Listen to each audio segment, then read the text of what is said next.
I'm scrolling on my Facebook page, feeling curious, attorney months. He's got the legal education, baby, yeah. He's the litigation expert. No one like the back of my hand. You got a problem, he's the lawyer on demand. Check his post, they're full of legal advice. Learning about the law, it's like a rolling dice, from contracts to torts. He's got it all covered. Attorney Marks, he's the legal expert, no other. I'm scrolling on my feed, he's blowing up your feed. Learning about the law, that's all we really need. He's got the knowledge, he's got the skills. I'm scrolling on my feed, paying all your legal bills.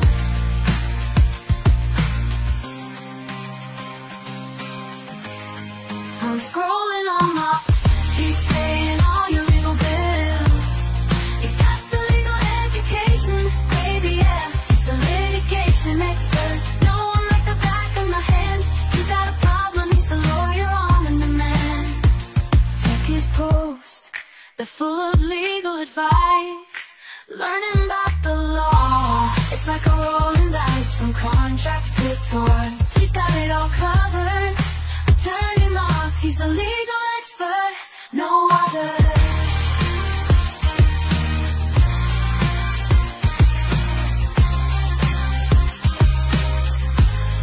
I'm scrolling on my feed, paying all your legal bills.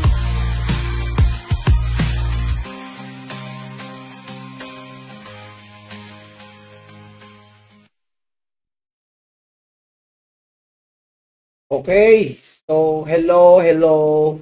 Good day sa inyo mga ate at kuya. So ako ulit ang inyong kuya sa batas po, no? Si Attorney Mox. And sana po ay nasa maganda kayong kalagayan. It's been few days na hindi tayo nakakapag live dahil sa maraming mga ginagawa sa buhay po ng inyong kuya. Kaya ngayon ay magbabalik tayo sa eksena. Sana po ay tuloy-tuloy pa rin po ang ating kaalaman dito sa ating Under the Law, no, our segment. And we're currently also simultaneously live sa ating TikTok, no, which is Attorney Mox. And so sa mga gusto manood sa TikTok, nandun ako. Gusto nyo visual aids, nasa Facebook po tayo. Okay?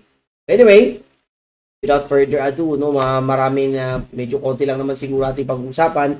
Tuloy pa rin po natin ang ating kaligayahan. Right. So anyway, under the law 55, so usapan po natin is about transportation law.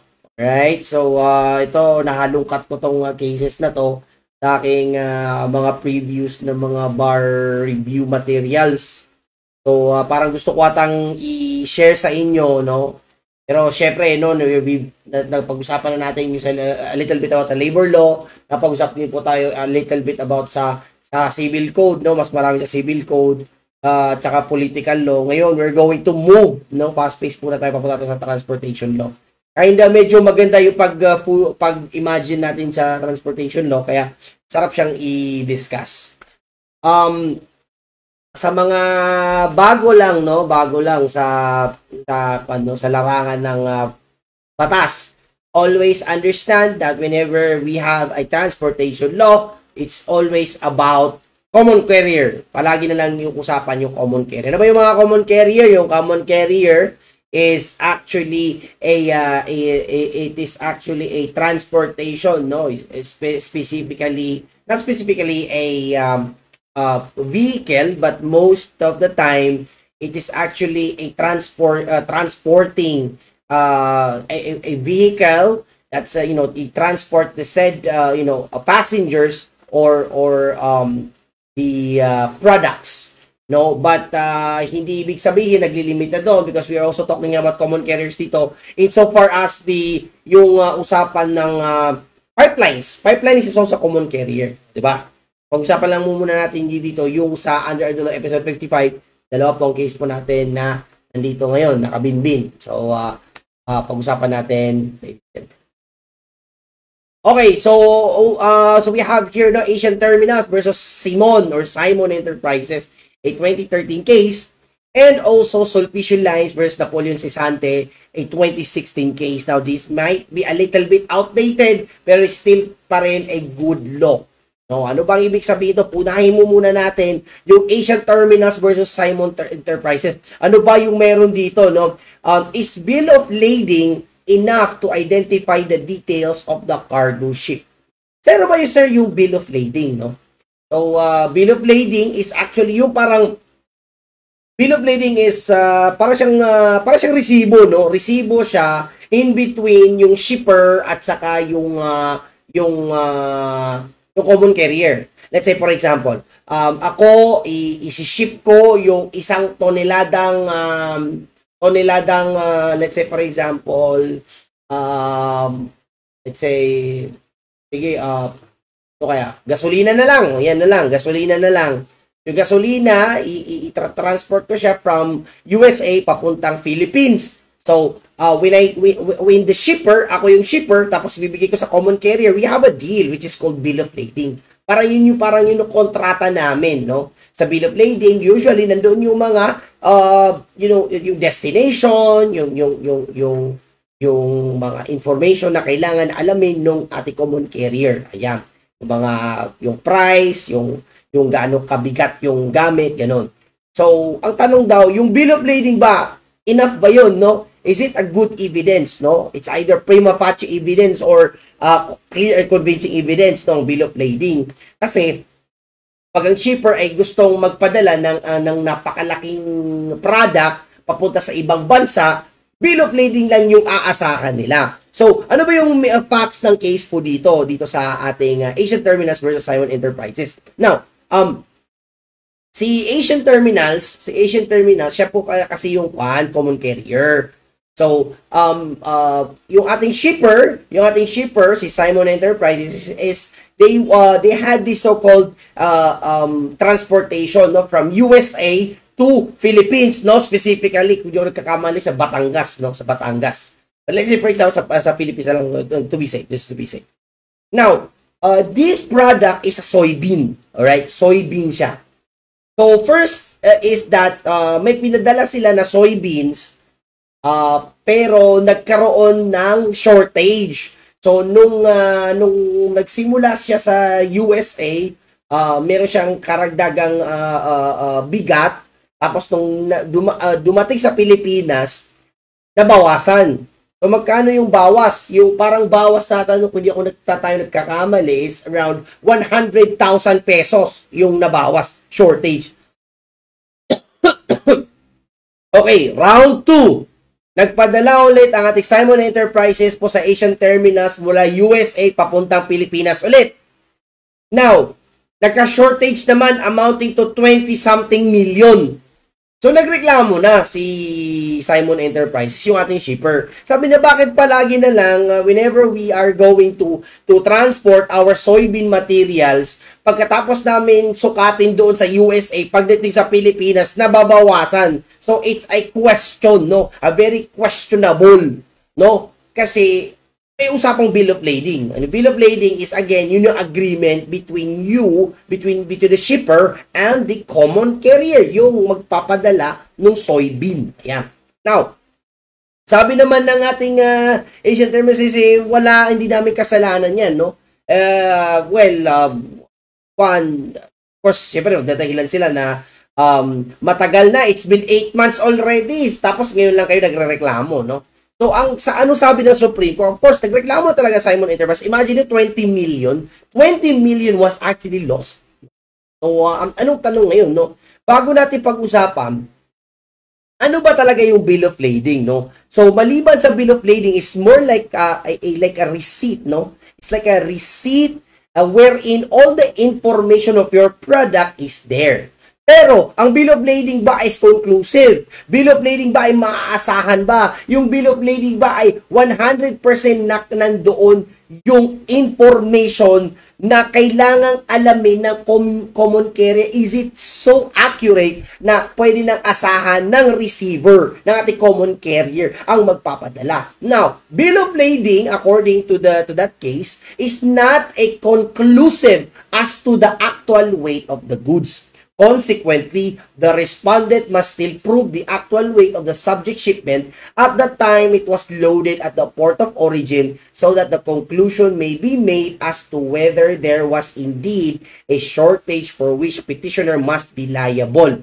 This respondent failed to do so. Okay, ibig sabihin, pag ang shipper ay magpapadala ng ilang toneladang materials, ilang toneladang produkto mula sa US papunta sa Pilipinas, ang kakailanganin po natin ay hindi lang bill of lading, no? There must be an actual proof. Ibig sabihin, kailangan ng masukat doon yung kung gaano kakarami, kung gaano kabigat yung soybean na yon bago ilagay siya sa common carrier.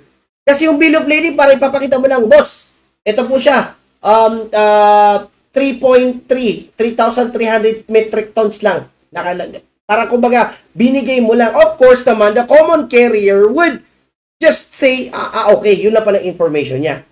Pero bill of lading should not be conclusive yung ano na-receive mo. It should have some sort of actual weight. So, ipapakita ko baga, common carrier ito ha, papakita ko sa inyo, ganito siya kabigat ha. So, expected ko pagdating sa Manila ay dapat kasing bigat nung soybean yung marireceive sa Manila.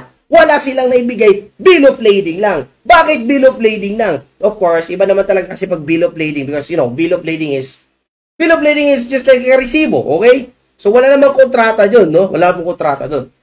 Ano pa yung sabi ng Supreme Court, no? Sabi ng Supreme Court din, kung assuming na merong nawala or nasira or na shortage, we were going to apply the Article 1742, which is the Civil Code of the Philippines, which states that even if the loss, destruction, or deterioration by the goods should be by cause of the character of the goods or the faulty nature of the packing or the containers, the common carrier must exercise due diligence to forestall or lessen the loss. Ibig sabihin, may sinabi sila na ang soybean daw ay during of its character in nature, talagang nagde-depreciate siya. Kumbaga, yung bigat daw niya because of, kasi syempre naka-container daw siya, baka nag-leak siya or na masyado siyang tuyo, no, masyado siyang dry, yung bigat niya is naiiba. Pero ang sinabi dito, no, to summarize this, no, ang sabi dito ng ating Supreme Court, kahit ang isang produkto ay nasisira, no, or nagde-depreciate along the way, kailangan pa rin ng common carrier pa rin alagaan yung produkto na yun. Okay, let's say for example, magbigyan lang tayo ng reasons. Let's say for example, container siya na siguro kerosene. Yan na lang, kerosene na lang. Yung kerosene, tapos yung kerosene nilagay ni Pac, maganda yung pag-ayos niya. Pero pagdating niya doon sa isang place, umiksi na siya because siguro, maybe because yung pag-pack ng ating shipper ay hindi maganda pag-shipper niya. Pero syempre, umaaga siya. So let's say for example, nabawasan yung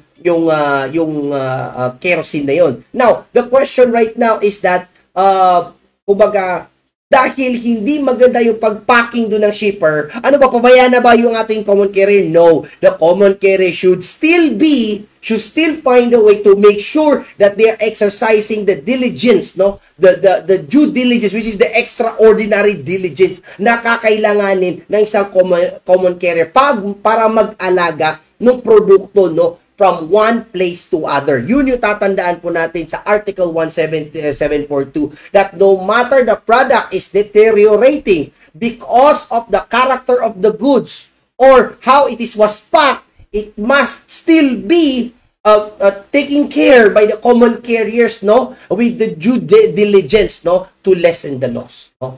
Just because na yung pag-pack ay hindi maganda, ay magiging pabayaan natin common carrier. They should still find a way to lessen the loss. Yun. Okay. So, bill of lading, okay, please take note that bill of lading, no, serves as a prima facie evidence.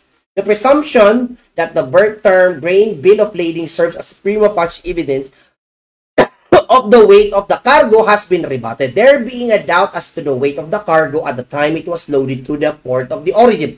Further, the fact that the cargo was shipped with the arrangement shipper's weight, quantity, and quality unknown indeed means that the weight of the cargo could not be determined using the basis the figures written on the birth term grade of bill of lading. Okay, let's say, wait.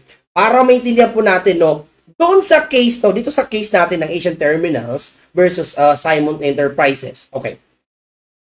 Yung si Simon or ating shipper, nung binigay niya yung product, sabi niya kay Common Carrier, Common Carrier, padala mo to sa Pilipinas, ha? Siyempre, the Common Carrier would ask, ano bang laman neto?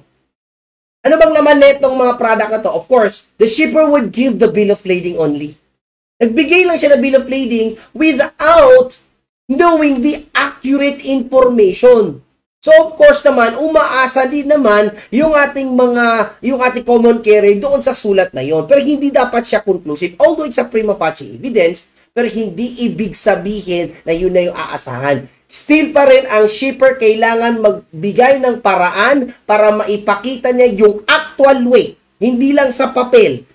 For example, in that case, pwede sabihin niya na, Common Carrier, wait lang ha, ito yung bill of lading. Nakasulat dito is 3,300 metric tons. But wait, I will show you how it is, gaano siya kabigat, how heavy it is. I will show you right now. Dapat ipakita ng shipper na talagang yun yung actual weight niya para makita mismo, ma-witness mismo na ating Common Carrier na hindi sila nagsisinungaling. Para yun din ang magiging basis na upon arrival to the destination ay same pa rin yung weight nung nakita nila na actual nila na na-witness doon dating shipper, pero hindi pinila ginawa because the shipper is so tamad at binigay na lang yung bill of lading. Umasa din naman ang ating Common Carrier, and of course, ano bang sabi ng Supreme Court? Hindi dapat yun ang dapat binabasihan palagi yung bill of lading. Although bill of lading is a good evidence, but also kailangan pa rin ng proof na mag-a-attest na kung ano man nakasulat doon sa bill of lading ay siya rin ang mismo product information or details nung product na actual na ipapadala. Right? So, isa pa dito, no? Tinanong natin, no? Ito medyo makahaba-haba dito, but I'll just going to make it short, no? Doon sa kontrata, yan, dito naman tayo sa kontrata, no? Doon sa kontrata, sinabi doon is allowed naman yung shortage, which is 10% na pag-usapan nila.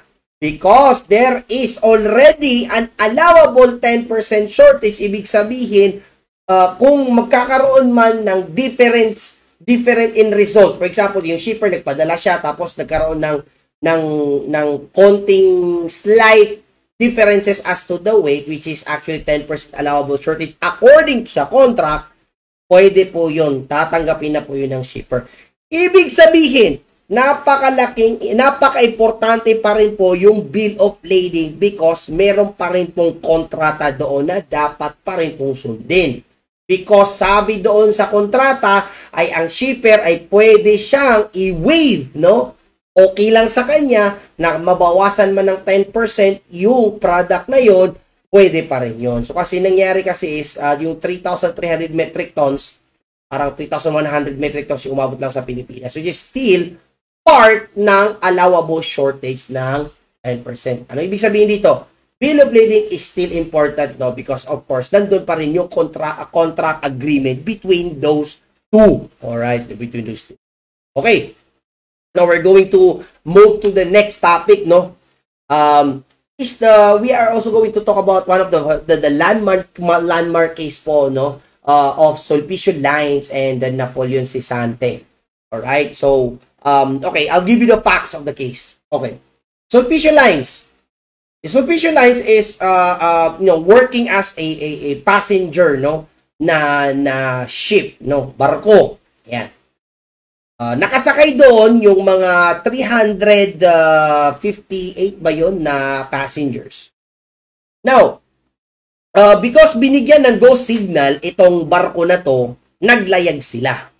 Despite na napapansin na malakas yung alon. So, malakas yung alon, medyo nakaka-suspicious na. Yung medyo nakaka-worry na. Yung nakikita ng dun sa lawa, no? Dun sa lawa nakikita na it's kind of, medyo malakas na yung mga wave, tapos medyo cloudy siya. Pero ang ating common carrier, pinatuloy siya kasi according daw ay pinayagan siya by authority, no? Binigyan sila ng go signal na kumbaga, sabi ng ating authority, yung mataas sa kanila or possible is also because the higher ups presumed na wala masyadong magaganap na mga weather turbulence or typhoon doon sa paglayag nila, ay go pa rin sila. Now, okay. Nangyari is yun, lumarga na yung ating yung barko, yung ating common carrier. Siyempre, naglayag na yung barko. And doon is 358. Tapos, dumating yung, let's say for example, malakas yung mga waves. Ayan, yung waves because of the rain, ganon. Sa sobrang lakas ng hampas ng mga alon ng tubig while they are cruising, from one place to the other. Si Napoleon Cisantes, one of the passengers, kumbaga natamaan siya, na-stuck pa yung paa niya, nagkaroon ng mga problema. These passengers were actually crying for help. Parang talagang Titanic na ganap no? Kasi sa sobrang lakas, hampas ng ating wave, ng ating tubig, ay nasira at nag-sink ang barko. Ayan. Nag-sink ang barko. Nag-sink ka. So, out of 358 passengers, 150 of them were lost. Hindi po mahanap po yung 150 doon sa common carrier. One of the survivors there was Napoleon Cisante, an army police, and a lawyer. Nag-file siya ng he sued the common carrier. Yung barko na yon. He sued the common carrier for his lost belongings, the temporary damages, doon sa suffering na naganap sa kanya, na nalunod siya, tapos kumbaga tinulak pa siya sa nearest island, nearest shore para lang mabuhay sila. So yun, kinasuhan sila. Now, the common carrier says that wala kaming kasalanan. Bakit? Una, sinabi, binigyan kami ng authority to cruise, no? To voyage, no? To voyage kami, no? Sabi ng authority sa amin, walang masyadong problema, pwede kayong maglayag. Yun, naniwala sila. Because of the so-called seaworthiness, their belief of seaworthiness. Ibig sabihin, no, na they believe na wala pong naganap na weather issues that might cause, or prejudice their voyage, no. And also, sabi nila, yung nangyari daw is the injuries or the passengers' death was caused by force majeure. It's a beyond control, beyond the control of men incident na hindi na talaga pwedeng maiwasan, no? Hindi talaga pwedeng makontrol at hindi na talaga pwedeng maiwasan. No, although they really did their best, malakas yung hampas ng alon, and we don't know na gano'n pala yung magaganap sa aming voyage, despite the fact that we did our best na to make sure na our voyage is safe. Okay, now, siyempre sabi ni Cisante, di pwede yun. Porket na kayo ay sinabi nyo wala kaming kasalanan kasi it's beyond the control of wala na kayong kasalanan. Bakit? Because sabi ng Supreme Court, no, citing the Article 1759, it states that, pakinggan nyo, common carriers are liable for the death or injuries to the passengers through the negligence or willful acts of the former employees, although such employees may have acted beyond the scope of their authority or in violation of the orders of the common earners. This liability of the common carriers does not cease upon proof that they exercise all the diligence of a good father of a family in the selection and supervisions of their employees. Okay, wait. Para maintindihan nyo, no? Under Article 1759, no? Also, no, as explained also by the Supreme Court in this case, sabi nila, pag may namatay, pag may na-injure na passenger doon sa barko, liable na mismo ang common carrier. Tandaan nyo ha, yun yung pinaka-general rule. Mahirap yun patumbahin. Mahirap yun i-dispute. Alright? Because Article 59 says so na kahit, sabi from the first sentence mismo, common carriers are liable for the death and injuries to the passengers through the negligence or willful acts of the former employees. No? Although pwede naman din siya ma-dispute, but you know what? A transportation loss, isipin nyo lang, pag ang common carrier, kung nakasakay man kayo sa bus, nakasakay man kayo sa airplane, nakasakay man kayo sa barko, pag kayo ay ma-injure or mamatay, liable ang common carriers. They have to have this so-called, they need to provide a proof that they exercise all the diligence. Lahat ng diligence para ma-stop nila yung issue na yun. Now, going back and applying to the case, walang kasalanan daw yung common carriers daw kasi daw seaworthiness daw, hindi naman daw na panghawakan daw yung weather naman na malakas yung hampas ng alon at nag-sink yung wala naman din sa kasalanan eh. But, in the eyes of the law, common carriers are still liable kasi merong na-injure at ang masaklap ay may nawala na 150 which is half of the passengers. Okay. Sabi din sa Article 1756, take note, in case of death or injuries of passengers, common carriers are presumed to have been at fault or to have acted negligently unless they prove that they have observed extraordinary diligence as prescribed in Article 1733 and 1755. Malinaw na sabi dito sa Article 1756 na pag may namatay or magka-injury, kahit hindi po sinasadya po ng ating common carrier, ay they still liable unless they could prove that they have observed extraordinary diligence. Ano ba yung extraordinary diligence? Ito yung diligence na pinakamataas na kailangang gampanan ng isang common carrier to make sure na safe and sound yung ating products or ating mga transported goods or yung ating passengers. Siguro pamangga ng example dito is doon sa case na yun. Ano ba extraordinary diligence dito? Common carrier should make sure na kahit alam nila na binigyan sila ng go signal at saka napapansin nila ay according sa weather forecast ay wala naman daw ganap daw, wala naman masyadong typhoon, pag nakikita mo na nga na delikado, wag mo nang ituloy. So, kailangan they have to provide an extraordinary diligence. Alright? So, yun. So, moral of the story of this case, no, sa Asian dito sa Sulpicio Lines versus Napoleon Cesante.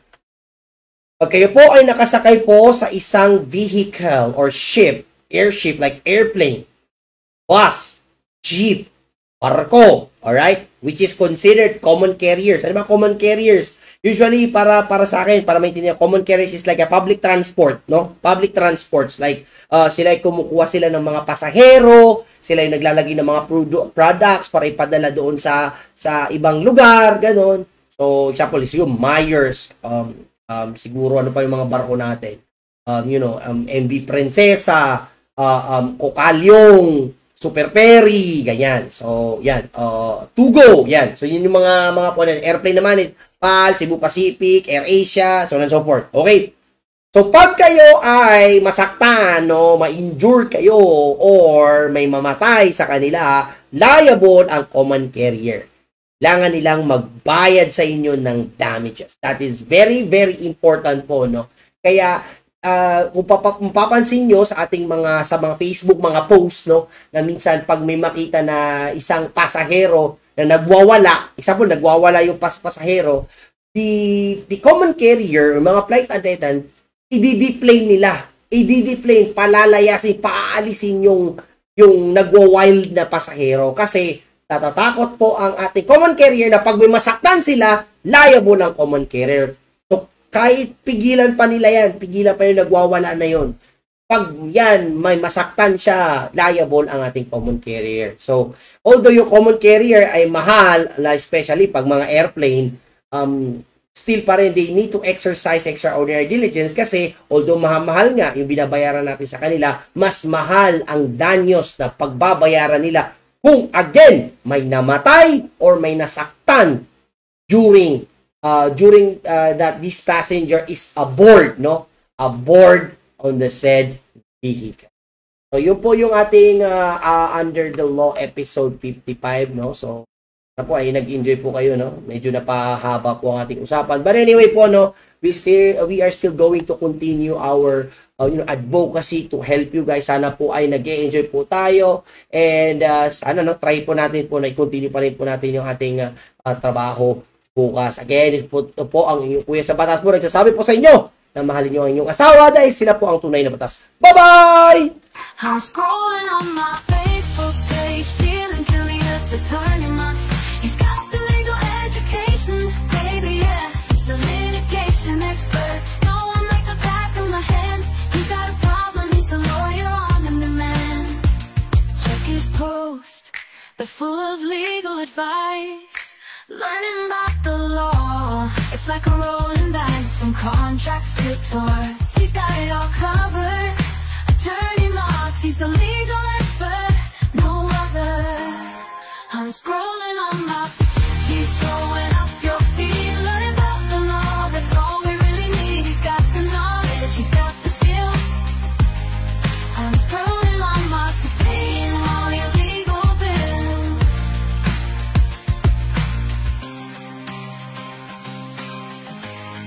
I'm scrolling on my he's paying all your legal bills. He's got the legal education, baby, yeah. He's the litigation expert. No one like the back of my hand. He got a problem, he's the lawyer on the demand. Check his post, they're full of legal advice.